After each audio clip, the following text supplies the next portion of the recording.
MS Estonija katastrofa ir viena no visbriesmīgākajām jūras traģēdijām mūsdienu vēsturē. Šis šokējošais notikums izvērtās Baltijas jūras augstajos un tumšajos ūdeņos 1994. gada 28. septembra naktī.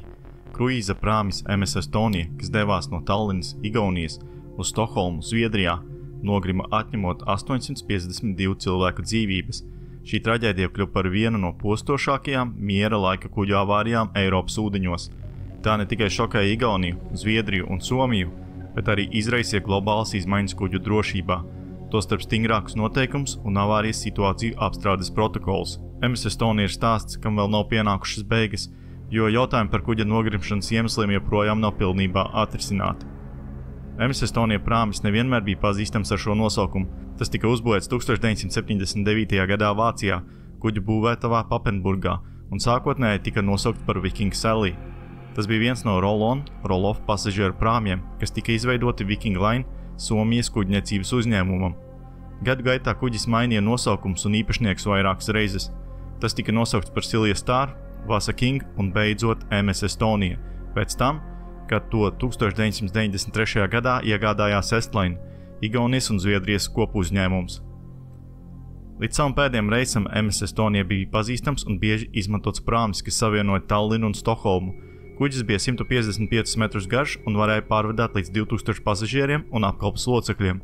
Tas bija aprīkots ar visām nepieciešamajām ērtībām, tostarp restorāniem, bāriem, kājītēm un lielu autodeku.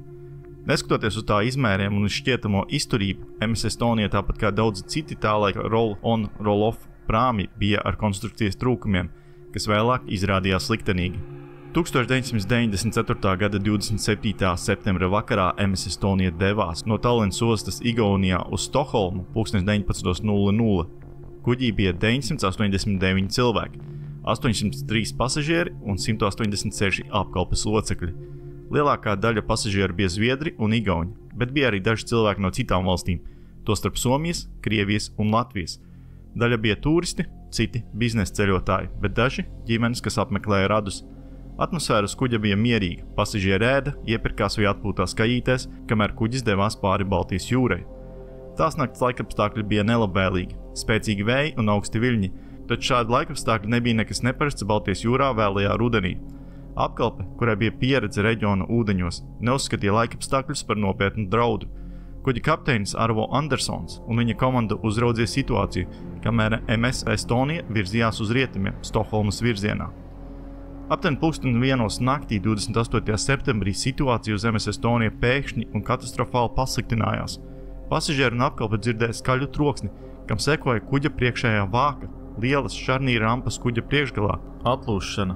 Priekšējais vāks bija paredzēts transportlīdzekļu iekraušanai un izkraušanai, taču tas nebija pietiekami izturīgs, lai izturētu tās nakts viļņu spēku. Kad vāks atlūza, jūras ūdens sāka plūst autodekā, kas atradās tieši virs kuģa ūdens līnijas. Plūdu rezultātā MS Estonija sāka ātri svērties uz labo pusi. Dažu minūšu laikā slīpums kļuva tik liels, ka kuģa stabilitāte tika pilnībā zaudēta. Pasažieri un apkalpe cīnījās, lai pārvietotos pa slīpiem koridoriem, un daudz tika ieslodzīti savās kājītēs vai publiskajās zonās. Kuģa elektrība pazuda īsi pēc plūdu sākuma, iegremdējot kuģi tumsā un padarot evakuāciju vēl grūtāku. 1:22 naktī apkalpei izdevās nosūtīt avārijas signālu, taču līdz tam situācija jau bija kļuvusi katastrofāla. MS Estonija nogrima mazāk nekā stundas laikā, izzūdot zem viļņiem 1:50 naktī. Kuģis nokļuva jūras dibenā aptuveni 80 metru dziļumā, 40 km attālumā no Somijas salas Uto. MS Estonija ātrā nogrimšana atstāja maz laika organizētai evakuācijai. Daudzi pasažieri nespēja sasniegt glābšanas laivas, kuras bija grūti sagatavot kuģa smagā slīpuma dēļ. Tie, kuriem izdevās sasniegt laivas, saskārās ar papildus grūtībām, jo nelabvēlīgie laikapstākļi un sals padarīja izdzīvošanu ūdenī gandrīz neiespējamu. Baltijas jūras ūdens temperatūra tajā laikā bija apmēram no 10 līdz 12 grādiem, kas bija pietiekami zema, lai izraisītu hipotermiju dažu minūšu laikā. Glābšanas operācija tika uzsākta tūlīt pēc avārijas signāla saņemšanas, taču bargie laikapstākļi un attālā katastrofas vieta padarīja operāciju ārkārtīgi sarežģītu. Kuģi un helikopteri no Zviedrijas, Somijas un Igaunijas steidzās uz vietu, taču līdz viņu ierašanās brīdim lielākā daļa pasažieru un apkalpes jau bija zaudējuši dzīvību no augstuma vai noslīkuši. Kopumā tika izglābti tikai 137 cilvēki, padarot MS Estonija katastrofu par vienu no postošākajām jūras traģēdijām mūsdienu vēsturē. MS Estonia nogrimšana radīja šoka vilni Igaunijā, Zviedrijā un Somijā.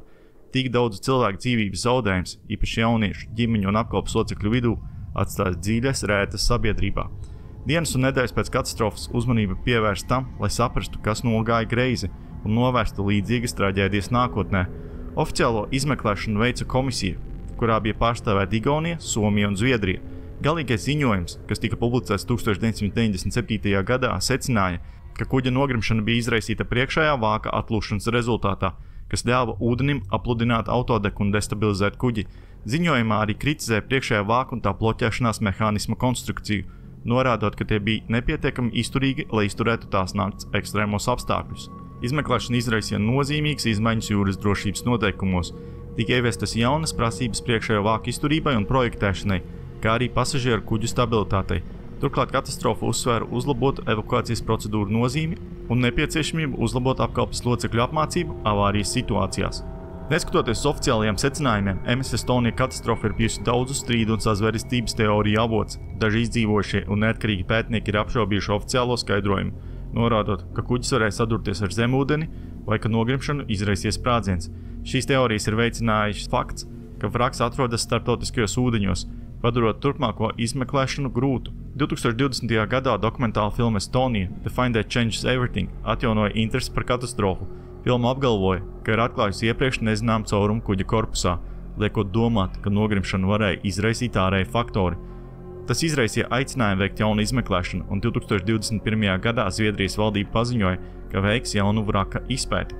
Taču līdz šim brīdim nav pieņemti galīgie secinājumi par šo jauno informāciju. MS Estonia katastrofa joprojām ir dziļi traumatisks notikums Igaunijas, Zviedrijas un Somijas iedzīvotājiem. Visās trīs valstīs ir uzstādīti memoriāli, lai godinātu upurus, un katru gadu notiek piemiņas ceremonijas. Kuģa nogrimšana arī radīja nozīmīgu ietekmi uz jūras drošību, izraisot stingrākus noteikumus un uzlabotu kuģu konstrukciju, kas neapšaubām ir glābšas dzīvības kopš tā laika. MS Estonia vraks tika pasludināts par upuru pēdējo atduses vietu, un niršana uz šo vietu ir aizliegta starptautiskajā līgumā. Šis lēmums ir ticis ievērots, lai gan tas nav apturējis dažus neautorizētus niršanas mēģinājumus no tiem, kas meklē atbildes uz joprojām neatrisinātiem jautājumiem par katastrofu. MS Estonia nogrimšana ir skarbs atgādinājums par cilvēku dzīvības trauslumu dabas spēku priekšā un par stingru drošības standartu nozīmi jūras ceļojumos. Lai gan oficiālā izmeklēšana sniedz dažas atbildes, katastrofa joprojām vajā izdzīvojušos upuru ģimenes un valstis, kuras tā skāra. Ja tev patīk šis video, nospied patīk un piesko manam YouTube kanālam.